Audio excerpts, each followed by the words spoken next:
This is the fifth and final video in our series covering debt collection agencies and how best to deal with them.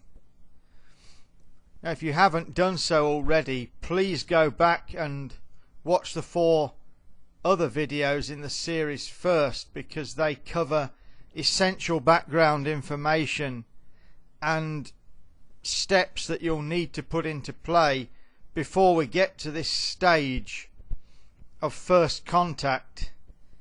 So we assume in these videos that you've been contacted by a debt collection agency and you don't really know how to handle it, and you may be frightened, you may be anxious, worried, which is very understandable because most people are, and often with good cause.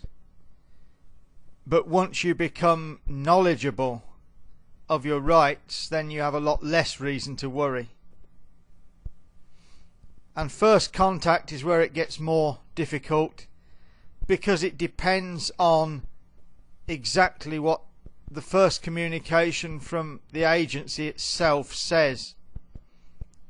Please make sure you've studied the first 4 videos in the series, because they cover essential steps that you need to put into place before you make the first contact. You need to understand what's in those videos first. The first type of contact will depend exactly what the debt collection agency have said to you.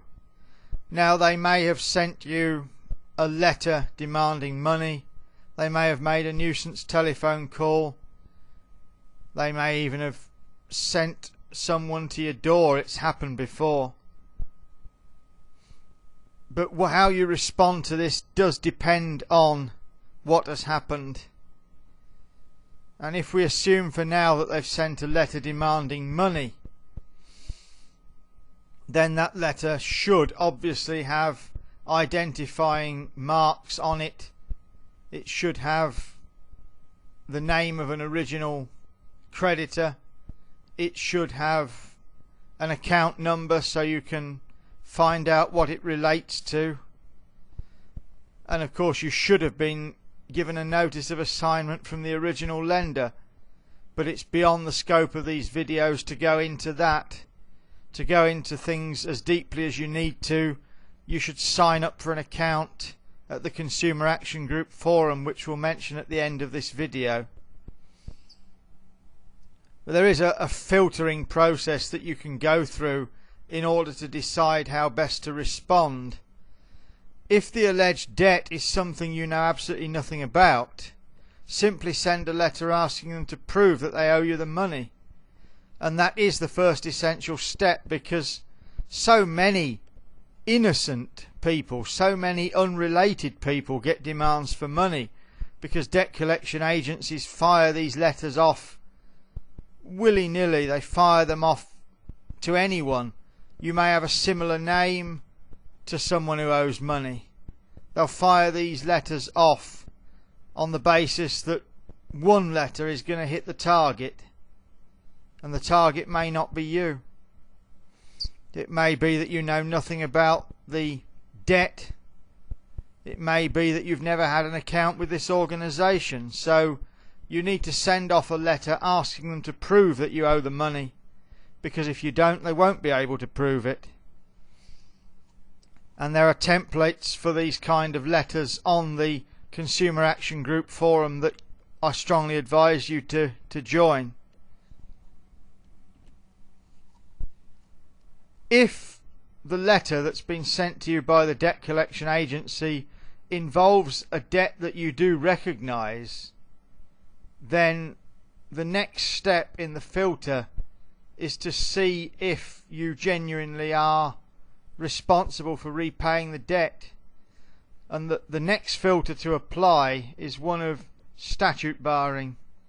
If the alleged debt has had a period of 6 years during which there has been no written acknowledgement of the debt and no payments made, the debt is statute barred.